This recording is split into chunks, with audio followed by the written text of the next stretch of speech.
উখিয়া টেকনাফের host community 1250 জন শিক্ষককে বিনা কারণে চাকরিচ্যুত করা হয়েছে বলে অভিযোগ উঠেছে।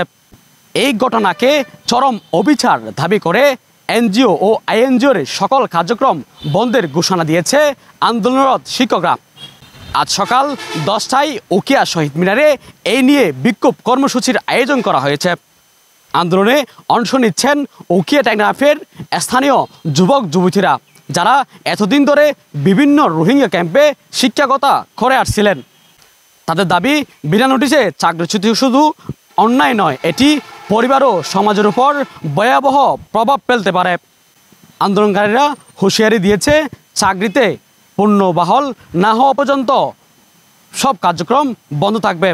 আর আমাদেরকে কেন চাকরিচ্যুত করা হয়েছে এটা আমরা নিজেরাও জানি না। আমাদেরকে এখন একটা ইস্যু দেখাচ্ছে, ইউনিসেফের নাকি ফান্ড নাই। ওইখানে তো রোহিঙ্গা টিচারও আছে, ওনাদের জন্য ফান্ড থাকলে তাহলে কেন হোস্ট কমিউনিটির জন্য ফান্ড থাকবে না? আমাদের সর্বশেষ দাবি এখন হচ্ছে আমাদেরকে যে বিনা কারণে চাকরিচ্যুত করা হয়েছে সেই চাকরিটা আবার ফিরিয়ে দেওয়া হোক। হোস্ট টিচার আছে 4000, এই 4000 শিক্ষক থেকে প্রায় 1200 জন শিক্ষককে চাকরিচ্যুত করেছে ইউনিসেফ। এর জবাব তাদের আগামী 24 ঘন্টার মধ্যেই দিতে হবে। 24 ঘন্টার মধ্যে যদি তারা আমাদের উপযুক্ত জবাব না দেয় এবং আমাদের চাকরিগুলো ফিরিয়ে না দেয়, তাহলে আমাদের উখিয়া টেকনাফ সহ পুরো কক্সবাজারকে আমরা ব্লক করে দিব।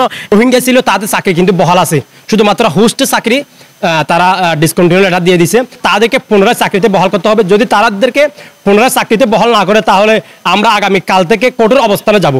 আর প্রায় 1250 জন মতো টিচাররে বিনা কারণ ছাড়া চাকরিচ্যুত করে দিয়ে, এমনকি 1250 জন পরিবারের তারা কি বিধ্বস্ত করে দিয়ে। তাহলে ইদার এই মর্মান্তিক অমানবিক কর্মকাণ্ডের আমরা তীব্র ঘৃণা জানাই। এখন দেখার বিষয় এই দাবি কতটা গুরুত্ব পায় সংশ্লিষ্ট কর্তৃপক্ষের কাছে। সালাউদ্দিন, সিসিএন, উখিয়া, কক্সবাজার।